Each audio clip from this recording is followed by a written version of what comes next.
And it's his house, and he picked out, I mean, he just kind of designed on it, so that's why he just were closely, he picked out 90% of what was, yes, that's, because that's still, it's, what's the thing today, north of Little Elm. They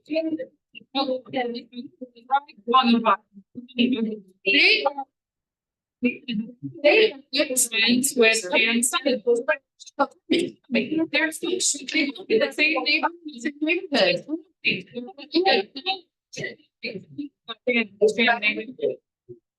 Yeah.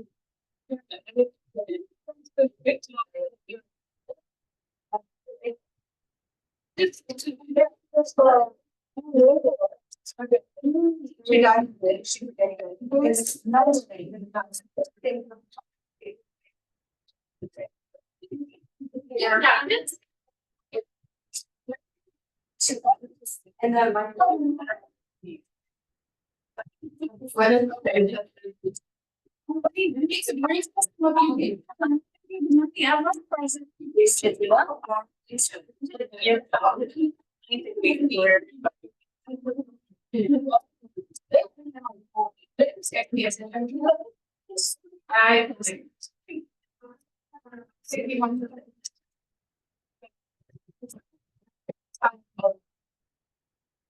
It's like, hey,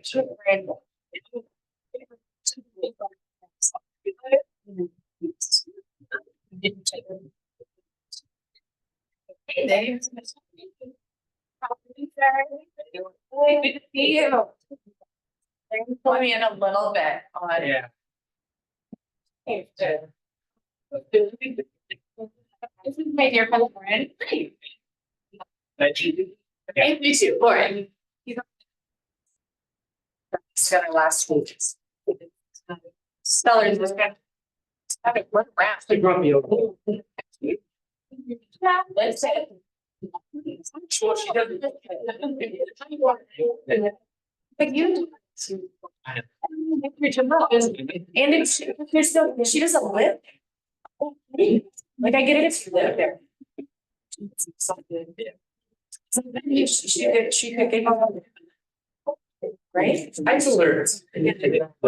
Sleepy thing like that, all of us that are.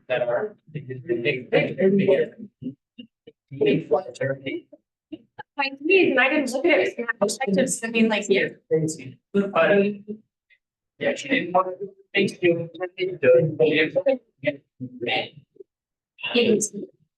She was I think you don't live there, and it's all the majors are in as good a condition as she exists, that's much. She'll be anything she needs to do, other than maybe a cleaning for you. And I gave her a clean. I had a cleaning person go clean her. You were too good. Yeah. But. Gave her a bunch of vendors and I. Yeah. Help her out.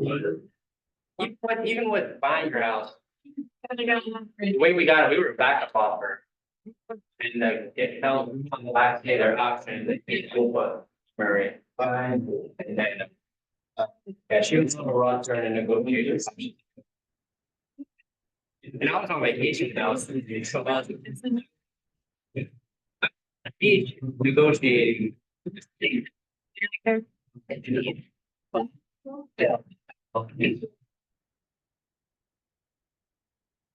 you get? Uh, You can't. Not loud. Wait. Yeah.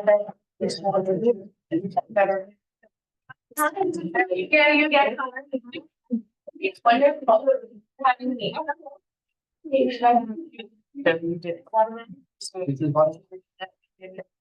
So.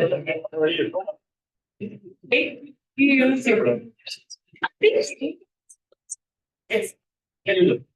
Oh, yeah.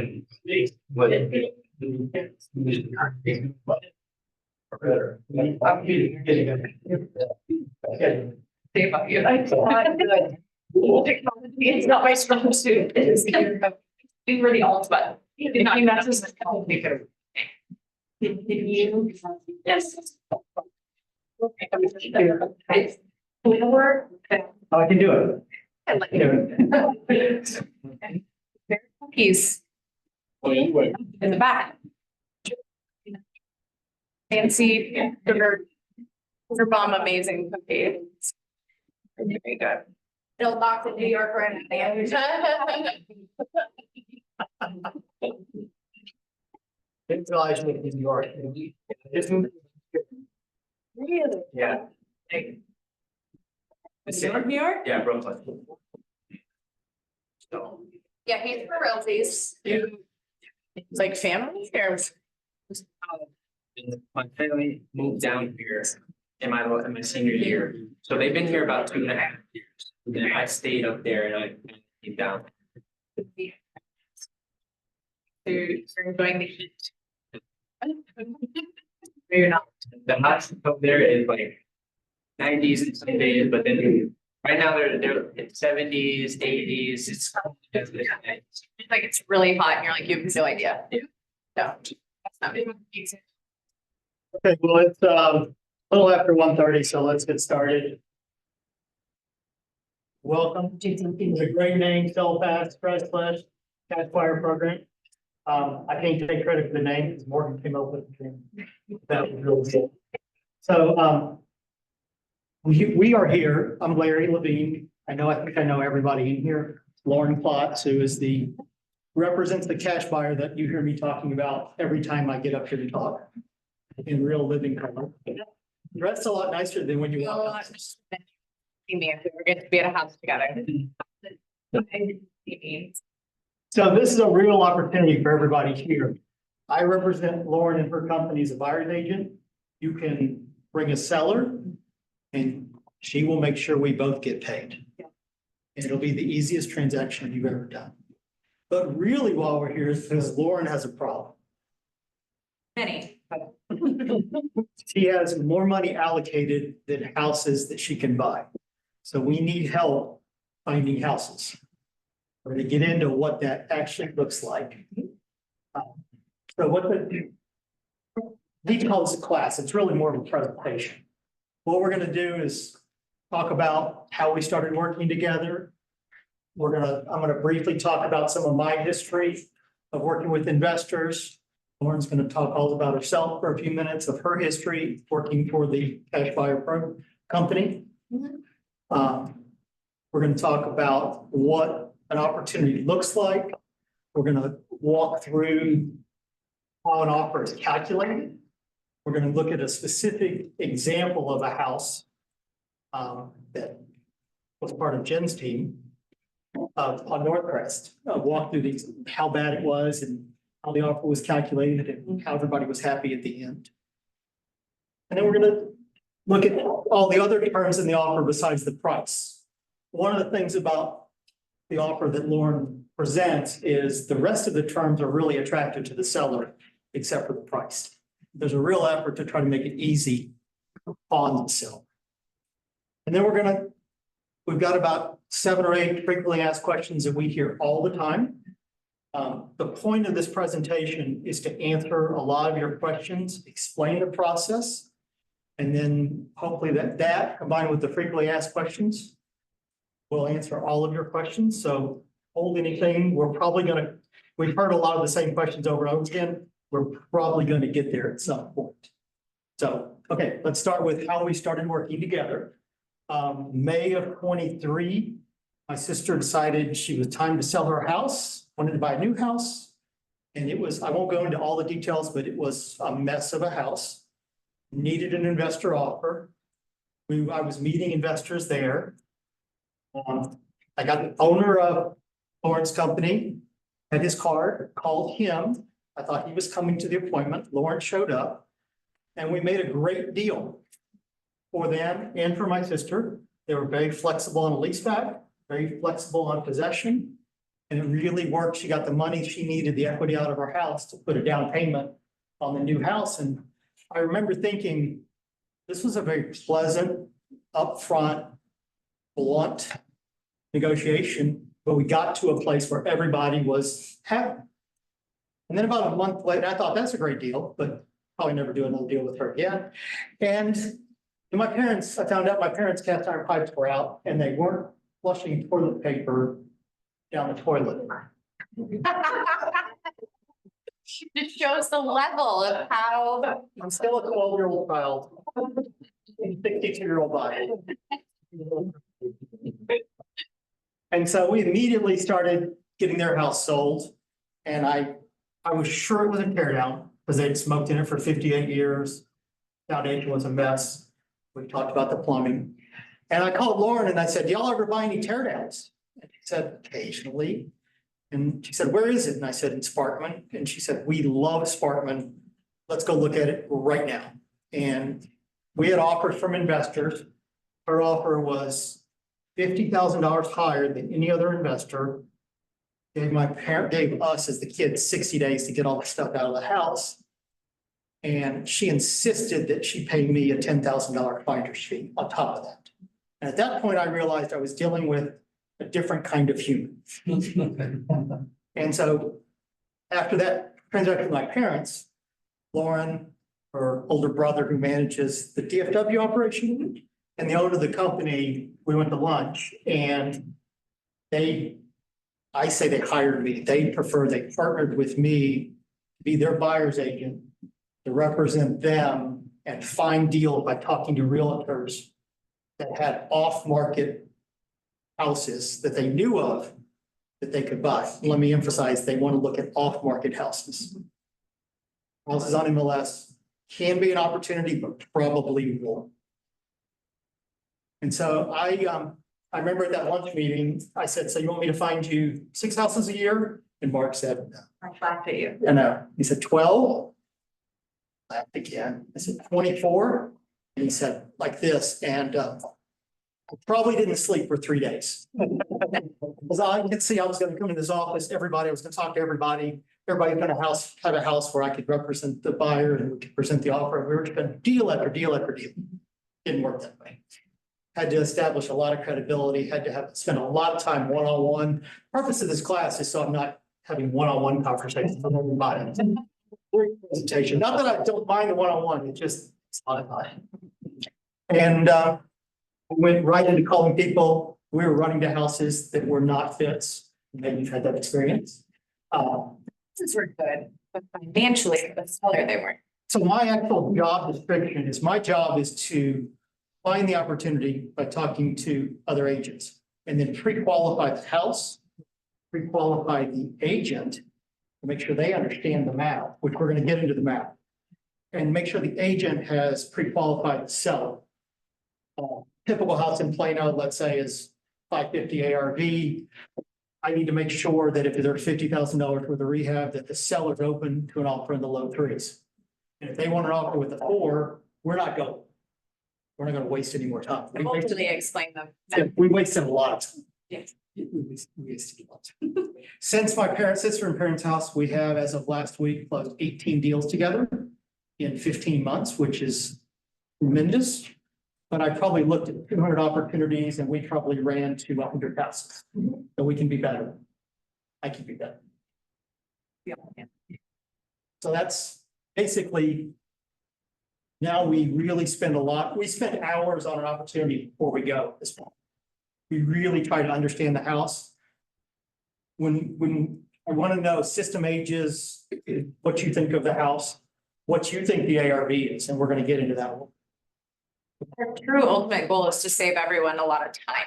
We don't want people driving all over the place, and the last thing we ever want is to disrespect your seller, disrespect you and your time. The goal is that we're all on the same page before we ever even get to the house, so that it's a very easy, streamlined process for you and for your seller, so that hopefully it's an easy just way to move forward. So quick little history on me. I actually got my license in 2007, but I didn't really do real estate full-time until 2020. My wife Marcia, was in production at the time. And in 2011, there was a lot of really ugly REOs and foreclosures in Garland. And she had an investor that wanted to look at those, and she didn't want to walk those houses, so it became my job. They ended up buying 8 houses over about 3 years. You know, they've sold 6 of them. They've referred family members. Great client, but that was my introduction to working with investors. I've got 3 or 4 other investors that buy a house every year, every 2 or 3 years. Nothing like Lauren and her company. I'll give you an example.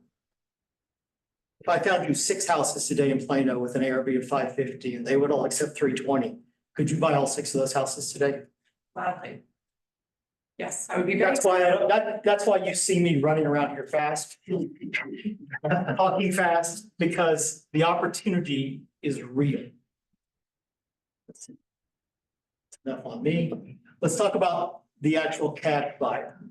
It's a big company, started in 2008. The owner holds a Texas broker's license. They follow all of our correct forms.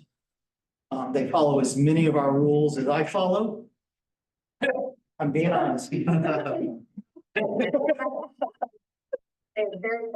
They're very compliant. March has from day one changed things in the way they did offers, and We gladly listen to Marcia. I will tell you, but the most important thing on this slide is Bob Baker approved. Forget everything else on this slide, forget everything else you hear me say. Bob Baker approves of the way they do business. He was very glad that they bought him lunch the other day. But he's looked at the transactions we closed, they're all compliant. They've adhered to follow the terms of the contracts and performed as supposed to. What made me so well that I asked if that was compliant. I was like, did he approve of this? And you're like, yes, he did. Well, at first I was gonna ask for forgiveness, but then I actually did see him and ask for. The biggest thing is, $3 million in reserves at any time to buy houses. Real cash. I can send you that proof of funds. A lot of investors want, you want to find out from your investor what their buy box is. They don't really have a buy box, they have a math box.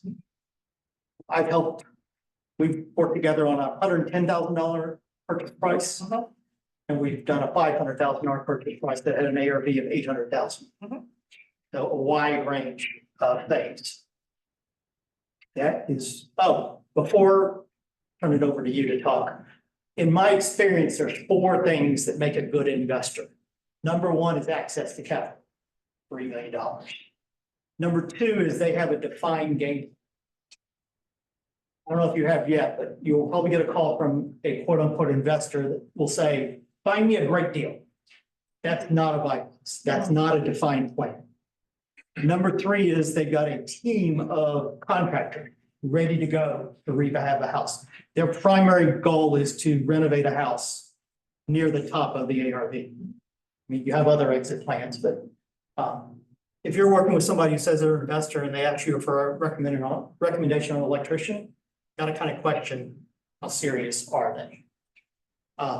Number 4, and what's really the difference maker, is you want to make sure they're a good, honest, and trustworthy person.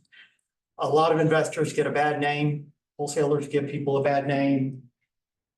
There's a lot of slimy investors out there. I've tried to work with Lauren and her company, especially Lauren, good, honest, and trustworthy. Now you can talk about yourself. Yeah. That's fun. I'm Lauren Flocks. Thank you so much for letting me come here, guys. So I've been with our brokerage for 5 years. I've been a part of 400+ houses transactions over those 5 years.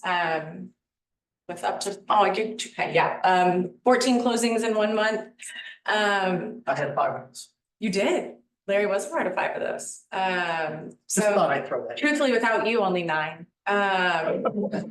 So, yeah, I mean, I honestly chose to go into this space because like most of you already know, you were tired of whatever 9-to-5 job you like, the constraints you had of that job. So I went into this space, but I went into this space because my family has flipped every single house we've ever lived in, or built from the ground up, or renovated while we lived in it, which is how my parents did not remain married, so don't do that. So, but then I went into interior design, thinking that that was just my passion. And then my brother has been a part of this brokerage since their inception. And once I stopped being an irresponsible 20-year-old, he realized that I could sell things really well. So he was like, hey, you should be in real estate. Come work with me. And at first I was like, I don't understand what you do at all. Like, you just want ugly houses? Like, what do you mean? What is it that you do? And so basically, being under his wing has been really helpful to be able to just understand the rehab aspect of all of these properties. Because truthfully, the biggest reason we're gonna be a good resource for you is because most homeowners, what they would pay on their own to do renovations on their properties, we're able to get done for a fraction of the price because of the resources that we have. So that's where we're kind of able to marry what your seller would think they would have to spend in order to get their house market ready versus no, there's an easier alternative where you could sell your house to someone that would pay a lot less for these renovations. So it's kind of a win-win for everyone. I'll give you a quick example, electrical panels, probably dealt with a house that had to have electrical panel replaced. It's $2,500 to $3,000, $3,500. How much do you have an electrician that'll do it for? $1,500? So. Because they're keeping them working all the time. So my main job is to go out and assess the opportunity once you and Larry already discuss an opportunity. Then Larry and I will talk about it as well. And once we agree to everything as much as we can on paper, which we'll explain in a little bit, my main job is to go out to the property and to assess the amount of rehab that property needs. I have been trusted by the company to go out there and say, yes, this will work. No, this won't work. And so essentially I just go out and line item the amount of rehab that it needs and, hopefully show your seller why it would be better to work with us than other investors if they're going to go that route. But yeah, I mean, honestly, Larry being the main point of contact is the biggest thing that I want everyone to know because he understands exactly what we're looking for and the business model. So truthfully, there's honestly no benefit for anyone to come talk to me. So even though we may all become friends and chit chat, Larry is always going to be who you go to ask, hey, is this an opportunity that works? Because at the end of the day, you guys can talk about that after repair value. And then Larry's going to show you the first step on how you pre-qualify that opportunity. And if that number that he's gonna say it's 500,000, if he multiplies that by 80%, if that number that then shows up on the calculator, it's out of the question for your seller, then we already know that it's not gonna work. Yeah, one of my biggest jobs is quickly disqualifying an opportunity. Like Nick, like the one we talked about last week, we were able to quickly realize there was no reason to go. Because the last thing we ever want to do is be excited about an opportunity and then go with you to this house and then you just completely disrespect your seller and say, yes, we'd love to give you an offer of 300. And they're like, why would I ever accept less than 450? The whole thing is so that we can be transparent and open and honest with you upfront to make sure that no one's, upsetting someone or driving all over the universe. This is supposed to be very easy and streamlined way for you to make the same amount that you would if you listed it on the MLS, but doing a fraction of the amount of work that I hear that you guys do, which I commend all of you because you are all therapists and help people so much. And I just don't know how you do it. Yeah, we never want to make a seller mad because the seller will direct that anger towards you. Yeah. Right? So it will direct the anger towards you. And one of the other things that I like is that we come in bluntly and honestly at the real price. And we're going to get into the actual numbers. We come in with no option at the real price. An open door offer may be 80,000 more than us, but after their fees and their adjustments, we're probably going to end up in the same ballpark. Which is exactly actually the example we're going to show you. That is what happened. Remember, she had an open door offer on that. Yes, we will, yeah. And you showed her the map. Yes. So these are examples of some of the houses that Lauren and I have worked on. I'll let you know. So basically the biggest thing we want you to know is we're just trying to help you hear some buzzwords and see some pictures so that when you see or hear of an opportunity that sounds like it might be a good fit, you know to reach out to Larry just to double check on it. But please know that none of these are a requirement. It does not have to be a pre-foreclosure house. It does not have to be an estate property. But just some signs for you guys to kind of pay attention to, or if you hear of or go walk a property that your initial gut tells you, oh my God, this is gonna be so hard to put on the MLS. That's probably a good fit for me and Larry. Or if you hear someone is like, I have got to have the money out of this property in the next 2 weeks, and you're like, how are we gonna do that? Or if someone just has stuff piled to the brim in their home and they just cannot deal with it, we're a great fit. Or if someone has unfortunately passed away and it's too overwhelming for the sellers to deal with, we are a great fit. But truthfully, Larry has helped me come up with better verbiage, but the truth of the matter is if your seller is motivated by time or money, or preferably both, then we are going to be a good fit. We're also bluntly honest when we talk to sellers. Because once we pre-qualify, once we run the numbers, once we go to the house, we want you there as a listing agent, we want the seller there, we want both of us there. We will more than once in that appointment tell the seller, you can net more money for your house by putting it on MLS. If you do X, Y, and Z. Yeah, if you Like clean it. I will sit there and tell a seller, like, if you're willing to get your foundation fixed, if you're willing to paint your house and go through showings, here's what I believe you could list your house for. Like, because I'm gonna look at it from that perspective, because the biggest thing I want is for your seller to know that they're working with people who are trying to steal their houses. Because I feel like that's where investors get like a really bad rap. People just think they're just trying to steal their houses. And I'm like, no, I want them to win, but we do have to make money, and everyone has to make money involved in this transaction. But yes, I mean, we're gonna inform them with the information that we see that they could list their house if they could go through the trouble of listing it. I always like to let them know, if you have the time and the willingness to do some repairs, then by all means, you could net more money. If netting more money is the utmost importance, then we are not going to be the best route. So one of the things I was confused about for the first 8 months is Lauren kept telling me, we are helping people. And it didn't feel like to me we were really helping people. Not like we were not taking advantage of them, but paying less than what I thought the house could sell for on MLS. And I was confused by that. And then in April, got a referral from somebody and I went to the house. And they were crying on the condition of the house. It needed everything, the one in Garland. And it was a young couple that had a toddler. And they realized they couldn't have a second kid in this house. They didn't know what to do. And it was a $255,000 ARV. And the offer was $167,000. And they had bought it 10 years ago for $152,000, and they didn't understand. But the house, they should not have been homeowners. They did no maintenance in that 10 years. Yeah. None. But then at the closing, Stephanie went to the closing. She was crying happiness tears because by selling the house, they were able to have their second child. And that's when it made sense to me that we are really helping people. Okay, the math of how offers are calculated. Okay. So I'm gonna ask you what the ARV is in a house. I'm gonna run the ARV. In this market especially, they're gonna buy houses based on a provable ARV. Last 2 to 3 months. It is the hardest concept to get. I struggle with it. Instead of only looking at solds, we are looking for renovated houses in that area that are active. Because they've got to buy it at a price where they can renovate it and list it at a price where it's going to sell within 30 days.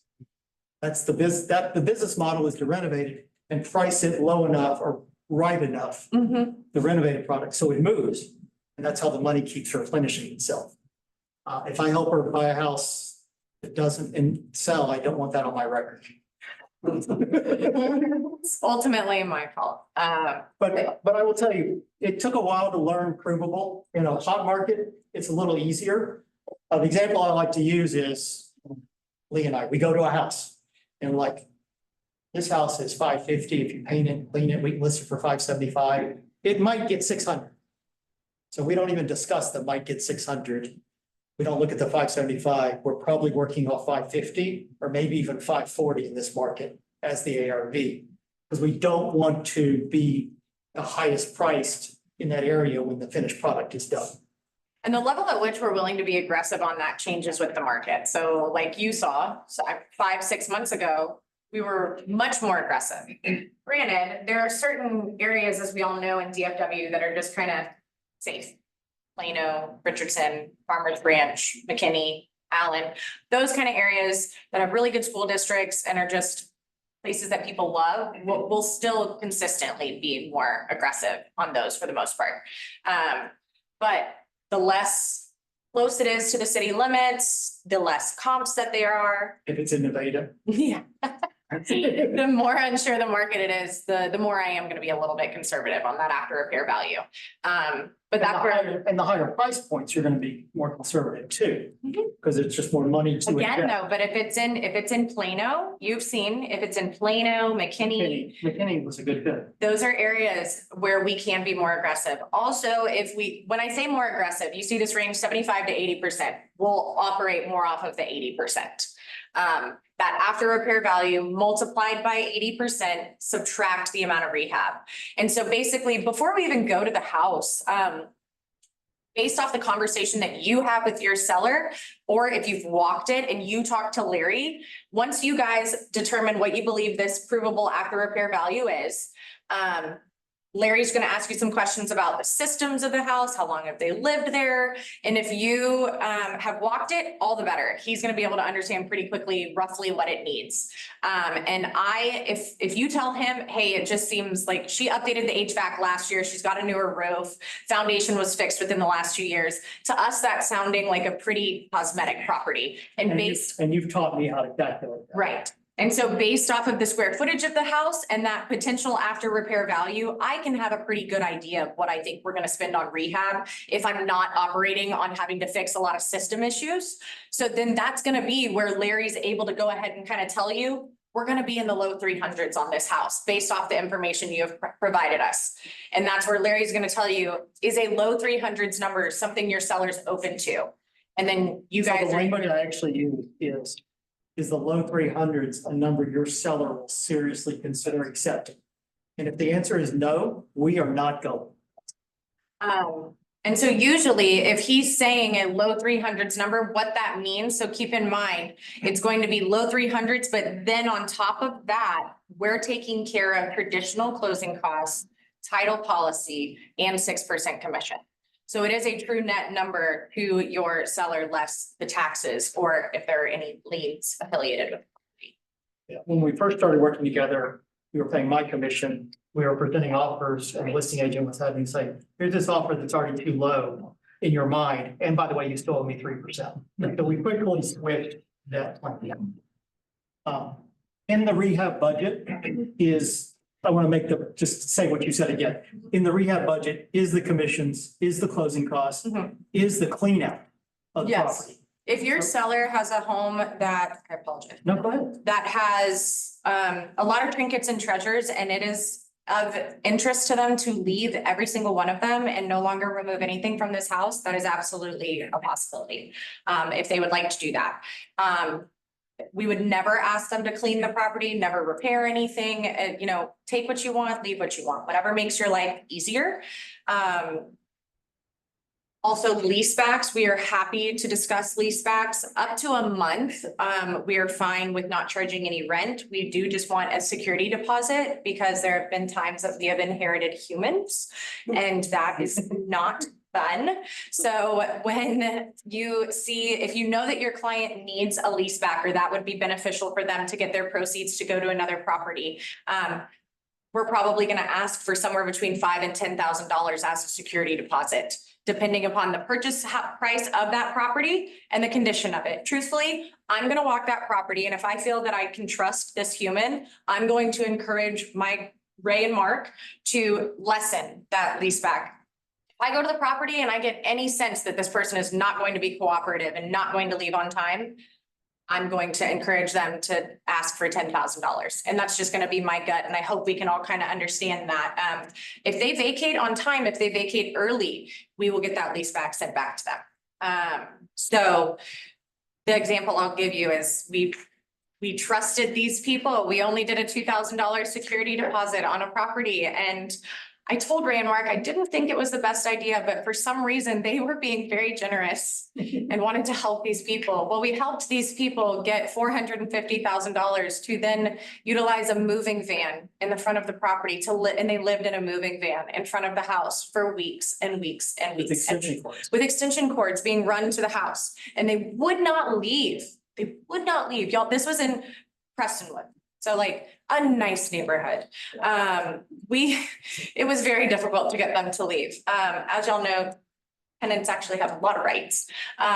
So the other reason I have to find Ray every time off in the lease. He wasn't a part of this. I'm not getting the lease Nothing to do back with that. deposit low. Yeah, They're exactly. automatically, well, let's do $10,000 deposit.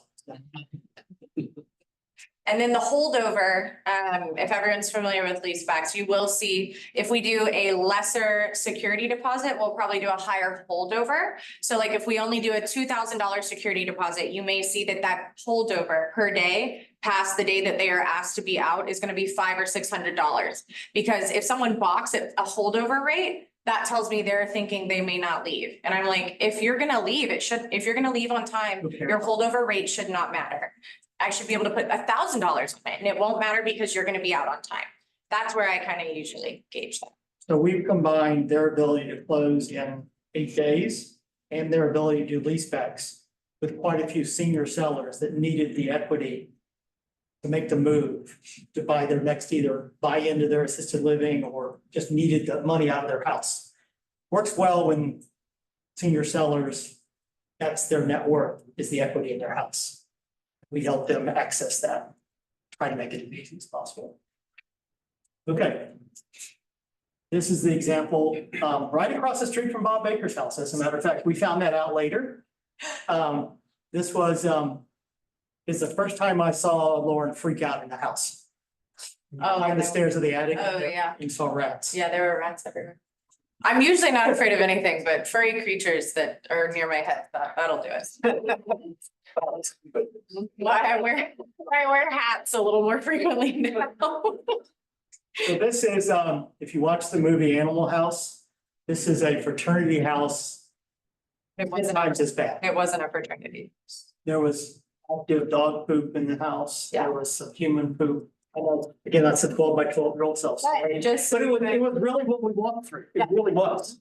but just to show you, like, there is no condition on a property that I'm gonna be like, that's too bad.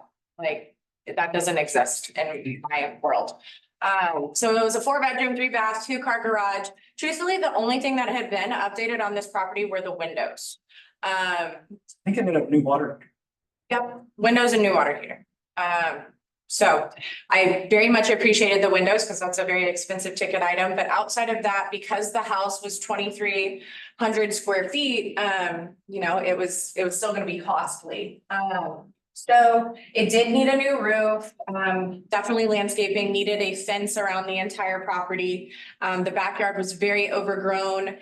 There was no reconfiguring of the property that needed to take place, but opening up, removing some walls so that it was more conducive to be appealing for that 550 market value that people were seeming to pay for rather quickly in this neighborhood in Plano. So as ugly as it was really just a cosmetic update with a roof and a fence. Yes, HVAC. HVAC. So to me, roof, HVAC and fence isn't that big of a deal, honestly. And just because of the tradesmen that we have relationships with. But so just to give you a full example here, I mean, most people that were just talking to a general contractor on their own for this property to fully renovate this house to the level that it's renovated now would spend closer to 150, maybe 160 even.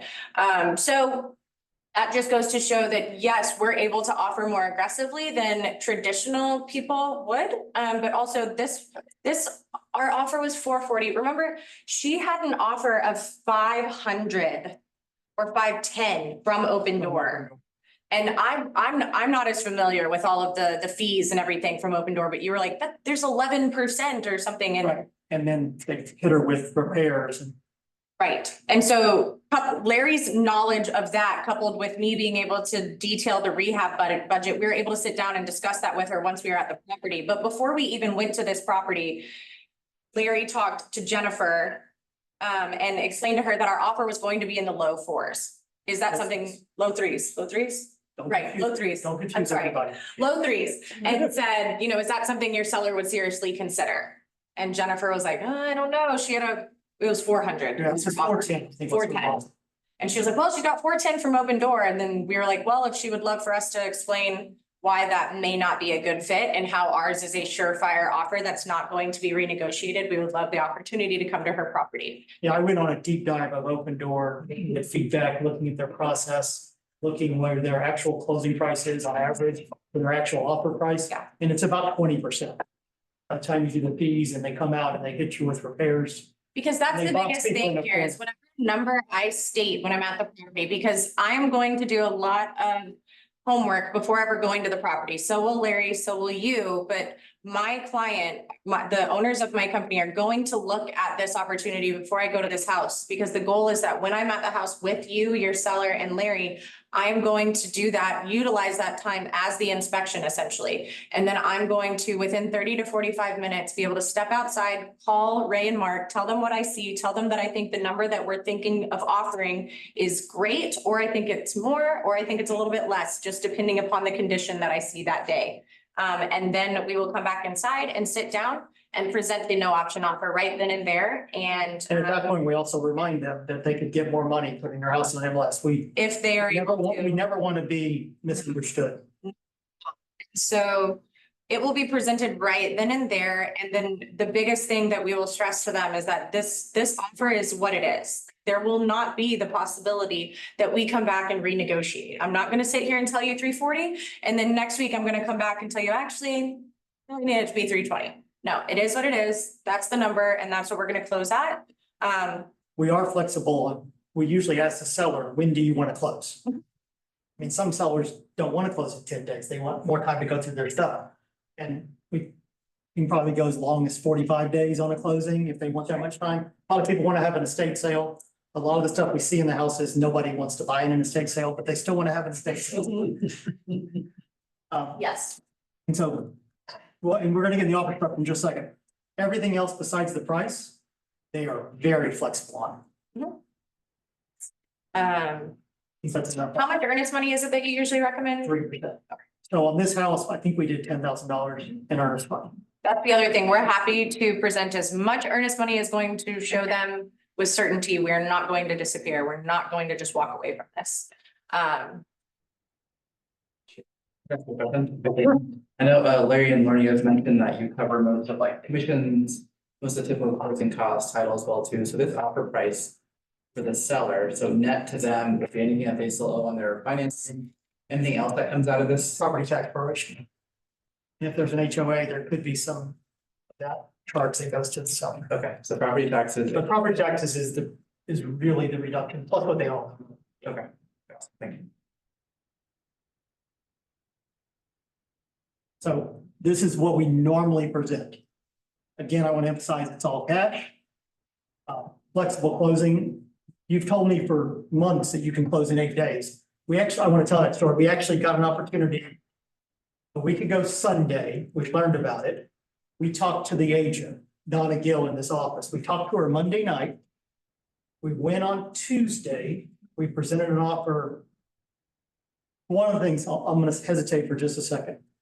When we're going to a house, Stephanie has the template already set up with the offer structure that Marcia has approved. She has the address. She's already looked up the owners. I'm going to call Stephanie with the price, the earnest money amount, the closing date, and whether there's a lease back. Within an hour in most days, some days it doesn't work out. Within an hour, that's it. Ray's email to sign. You have to tell him to look at his email, but we normally present the written formal offer with all the right documents within 3 hours. And back to the Don's house. We went on Tuesday, we presented the offer Tuesday night. We negotiated a little bit on the price, a little bit, just $5,000, I think. There's probably always room for $5,000. Ray put you in timeout, I think. for Yeah, going out, but- I said yes without him. Well, you didn't call it, you were 10 o'clock at night, you didn't call it. He's in there. I've been working with them long enough that I'm just, if I feel it's a yes, I'm just gonna say yes and ask for forgiveness. So we executed it Wednesday morning. And it closed the following Thursday in 8 calendar days. I didn't know that was possible. It really happened. The seller was an app from New York. And it inherited the property from his mom and was thrilled with the result. And they had so many trinkets and treasures they wanted to leave because it made his life easier to just be done. He packaged up what he wanted from his mother, and this was one of the first houses in a long time that I was not grossed out at all by the condition. It was just dated, and And you got some really cool orange chairs. I did, and the watermelon plate in the back has been deep cleaned. She was a clean woman, but really take anything, but when they're done and they're like, we don't want anything, take what you want. Ray and Mark never want anything, but I'm like, oh. My husband's like, So I talked to Donna a couple days after closing, and she said it's the easiest, smoothest transaction she'd ever done. she went there and put the sign in the yard and that was it, maybe? She did have pictures. Because they were getting, the reason we rushed the offer, we rushed over there and rushed the offer, is they were going live on the market Thursday.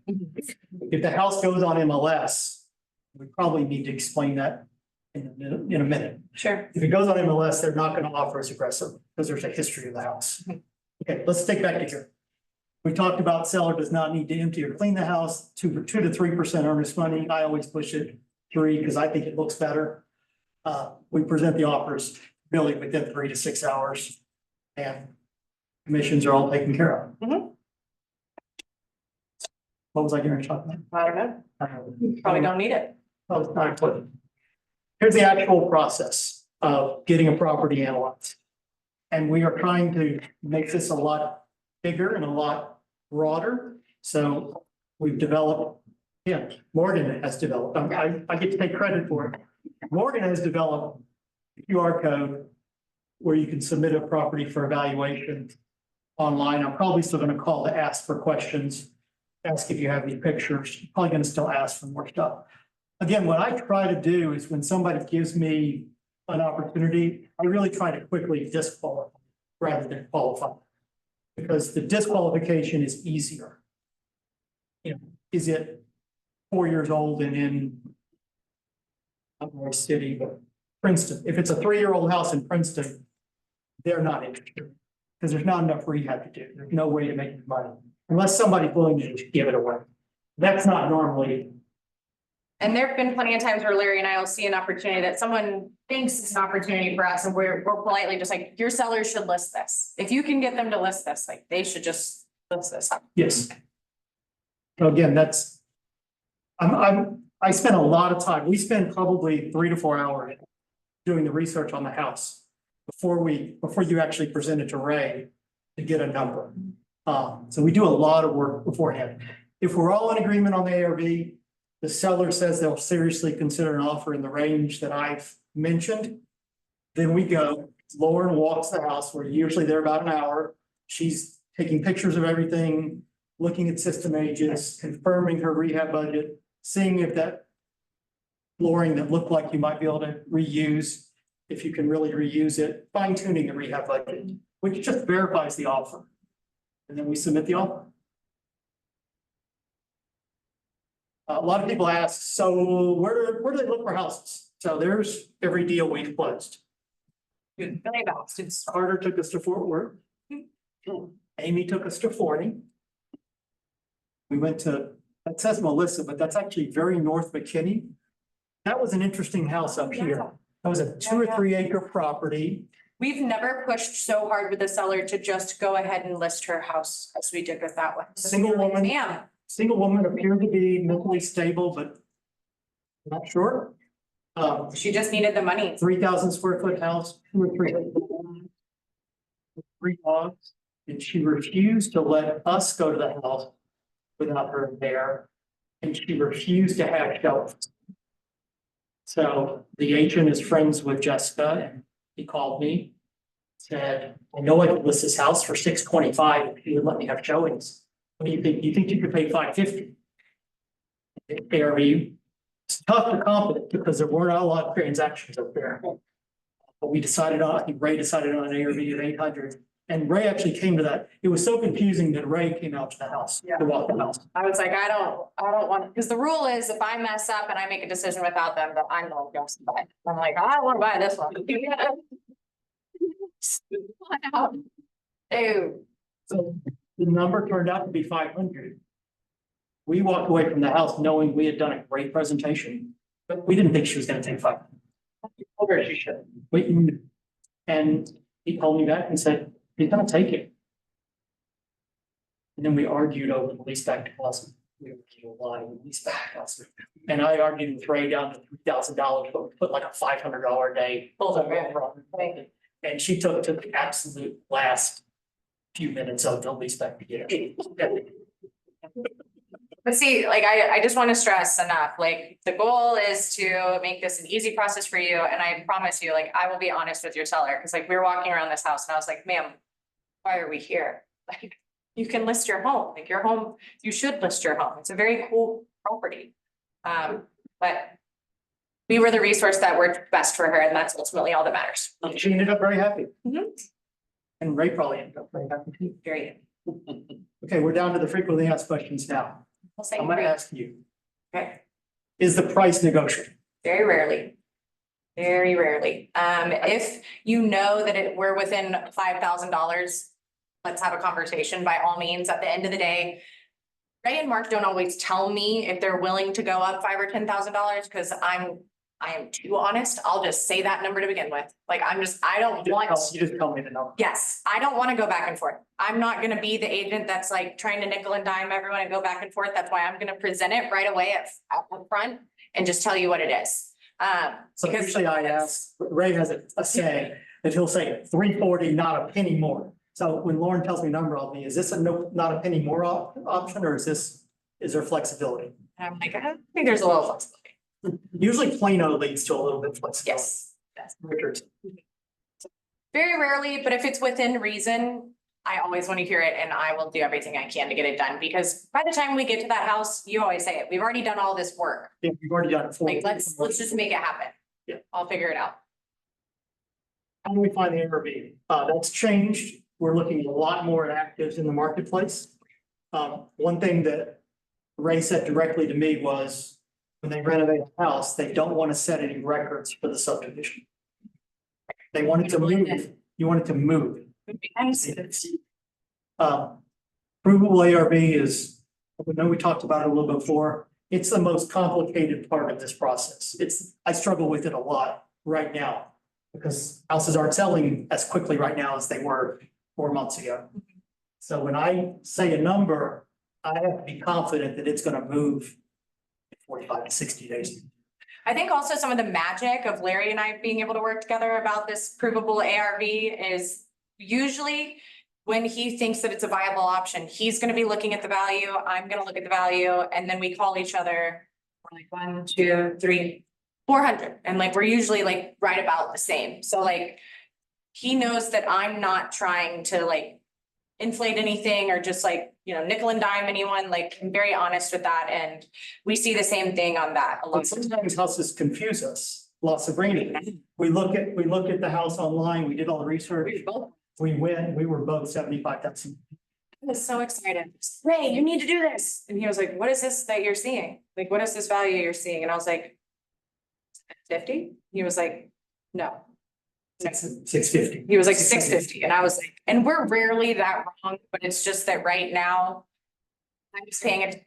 I thought you could still pay attention to something for 4 or 5 months ago in that area, but Really focusing on what's renovated and active in the market.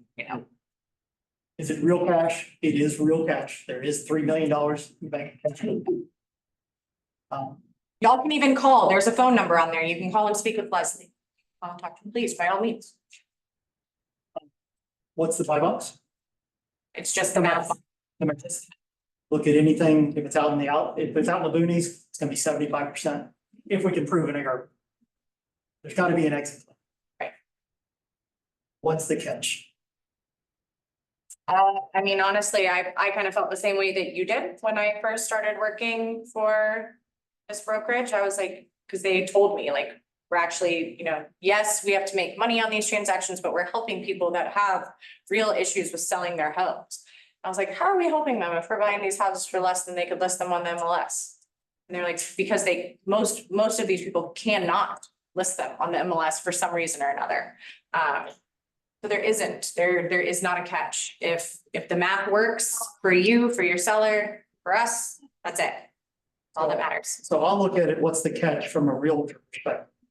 Is that it is such a simple mathematical process that a lot of realtors don't understand it. They want it to be more complicated. It's no more complicated than what's the RV, what's the rehab budget, take out commissions, closing costs, and clean out. That's the offer. Can I submit a property on the MLS? Rarely, If but it's of my listing, can I submit it? course. Okay. I Absolutely. mean, if it's somebody's listing here. Yes, please where- talk to Where Larry. you know this, what's really gonna be the deciding factor is how motivated has the seller got after being on the market 60, 90 days, not getting an offer. Are they ready to just be mentally done and move on? If they're going to Florida, or if they're going to assisted living, or whatever they're doing, if they're just ready to go. Explain why you don't prefer to buy properties that are on the MLS. And I'll also throw in after you finish. Yeah, so the first and main reason I don't want to buy properties on the MLS is because of the volume of properties that we buy. On occasion, there will be an opportunity where the house like we bought in McKinney, if the one where the house was honestly too nice, I thought, for us to buy, but she wanted to sell to us. That's a prime example. If we wanted to, because we already had 7 other projects going on, if we wanted to just deep clean that and put it on the MLS, we could. But if we're buying a property that is already on the MLS, the visibility that that house has already had is going to limit what our options are if we needed to just go ahead and resell it. So basically, also sometimes the property can be strongly stigmatized if people see what the condition of that house was before and then they buy it. We've had people that have walked away from some of our listings before because they're able to go back and look at how gross that house looked before. And they just like can't get it out of their head that like that's what it was. And I'm like, look how pretty it is now. Oh, like that, I can't, like, that's not okay. Yeah, they can't unsee it. So just the visibility of that, it just takes away a potential exit strategy if we needed it. But it does not entirely disqualify it. So we did one in Frisco.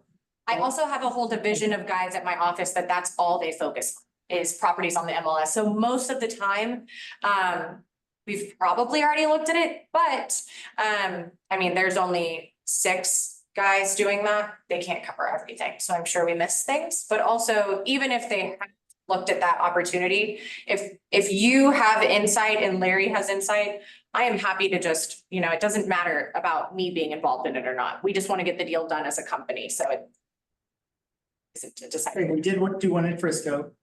The agent had it listed for $450, overpriced based on the condition.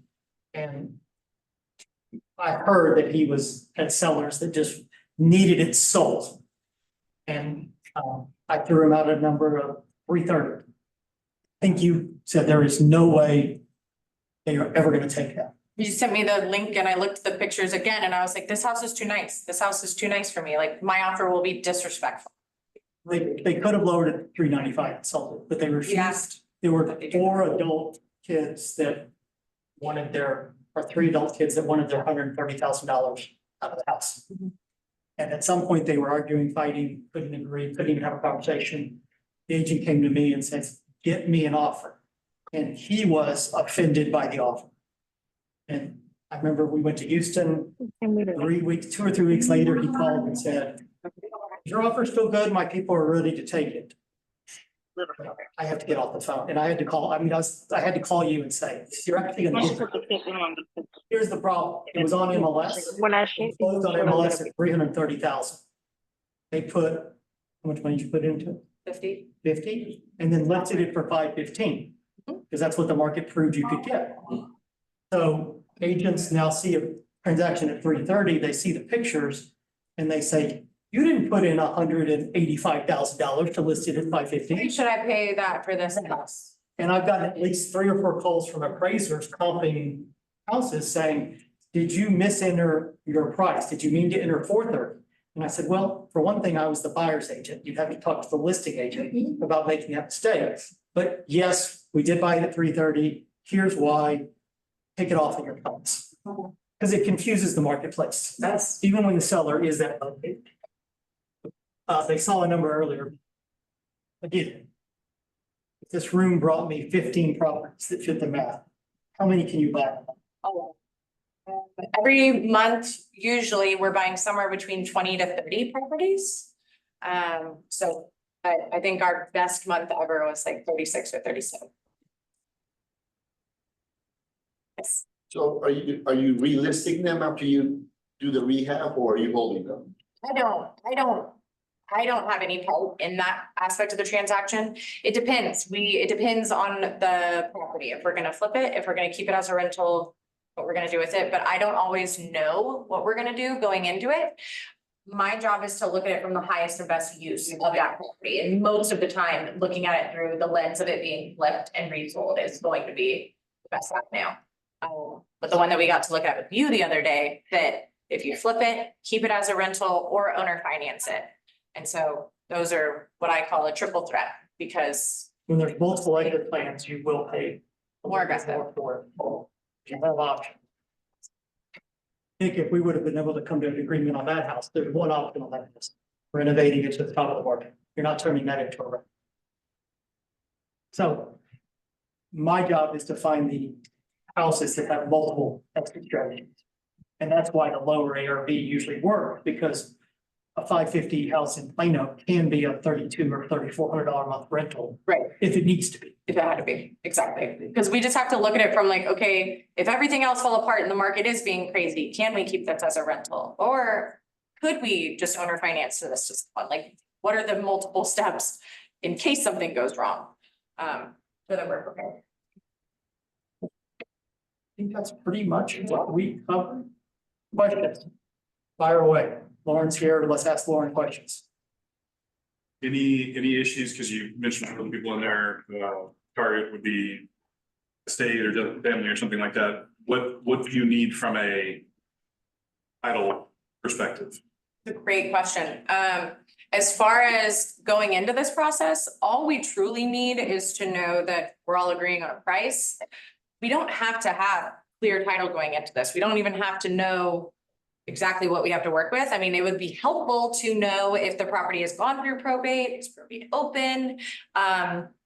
Knowing where that's at in the process will help Larry and I know with Marcia, where's the best place that title should be? Because if it's like insanely involved and has a lot of hoops we have to jump through, then we probably want to be with Austin. And there's a lot of legal things going on. Most of the deals they close with, I'm not saying y'all's title company, but Yeah, we do same have. ownership. Yes, so it's a little bit different. One of the owners of my company's brother owns a title company, so we do usually like to keep title there, but honestly, we're flexible with that. If your seller or you are adamant that it needs to be somewhere else, I mean, that's usually fine. The only one that we don't like to work, we do not like to work with Republic Title. Anyone else? That's a long story. Yes. It's not even Republic Title, it's their underwriting. Yeah. We filed a claim, they didn't like it. It will pay. But I mean, usually we get a lot of the properties we work with because they're very messy situations. The one that we walked into in Farmers Branch, we were so excited about, it was an estate property. We thought it was gonna be relatively cut and dry because the seller didn't have any living heirs, but then it like, since he had a will or he didn't, I'm not sure. It was supposed to go to his cousins and then the judge needed like a family tree and to find like 17 people or something wild and. Jeff Jacobs was the agent. They still work with us, but finding all of the people is. He came back to me in like June and said, we fired the attorney. We hired a new attorney. It's Dallas County. It'll take 6 to 7 months. Which honestly, our response was, okay, let's extend the close date. Like Right. our response was, we'll wait. Yeah, we'll wait. But the judge didn't want an offer on the table while they were getting all the cousins to sign. There were 18 cousins that all had to sign. So we terminated that offer and wrote a new one with the December, I don't know, December 29th, something, late Yeah. December close date. So it's in Jeff's email, ready to go as soon as they get clear title. We have a lot of patience. If it's gonna take some time, we don't. If you guys are fine with that, if your seller's fine with that, we will Probably be. need to go back and rewalk them, see what it looks like. A lot of cockroaches. I don't wanna go back. Make me. That was a great question. Because we do run into that a lot. Anything else? You said that, you know, potential of calling the phone number with the DA cash offer, can you supply the phone? Absolutely. Yeah. They already have, they already have an updated one. I gave you an updated one Yeah. last week. But the contact information for our accounting department, Leslie is on there and you can call and talk to her and she will give you everything you, In the team. absolutely.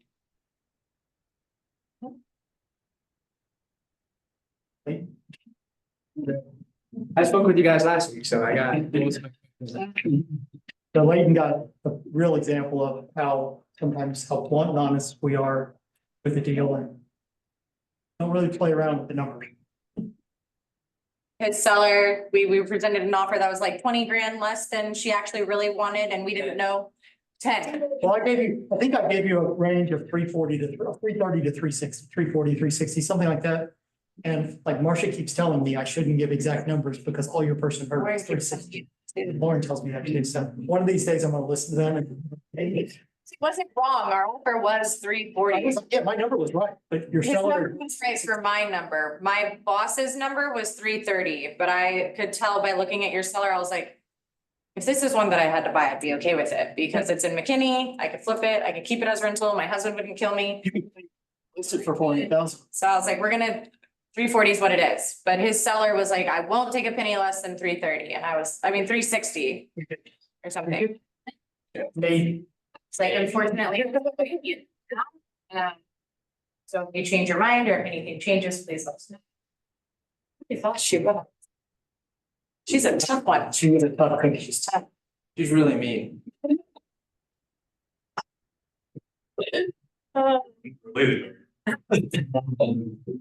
I helped her buy her home too, and she was like, now we're trying to sell hers, in McKinney.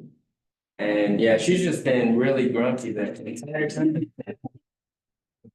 Yeah, I usually don't say anything negative about a seller, but hearing that she has an opinion about how much money the agents are gonna make involved in it really made me sad, cause I was like.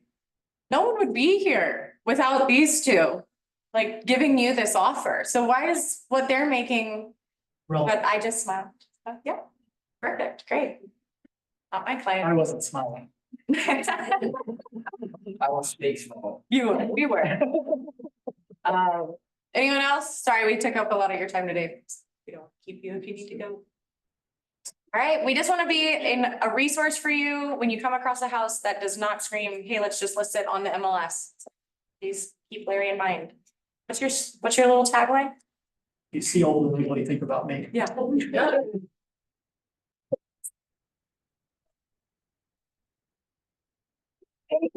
There's cookies in the bag, please eat them, take them to a loved one, to a child, anyone. Don't take the water. Not- Great. My house.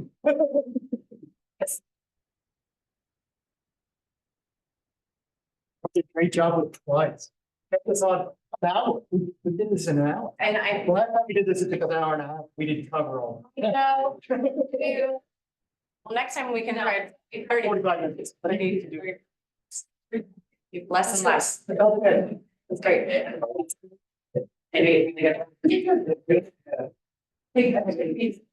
Yeah, I thought that was rough, but. Yeah.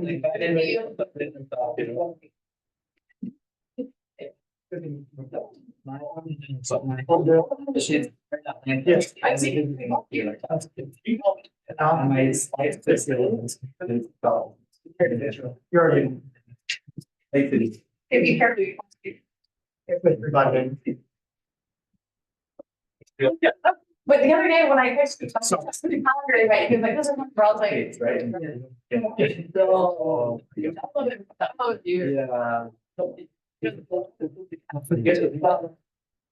Yeah.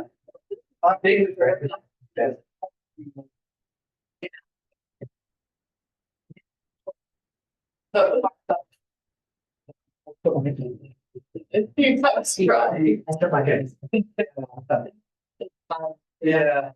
Should see that. Good,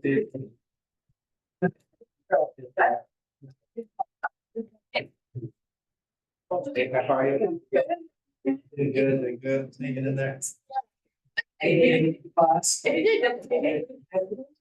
But it's not.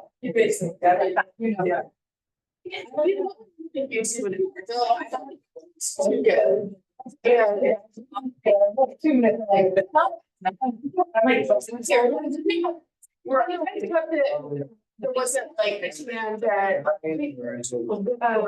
All these. But yeah. Two girls. 22 and 20. Okay.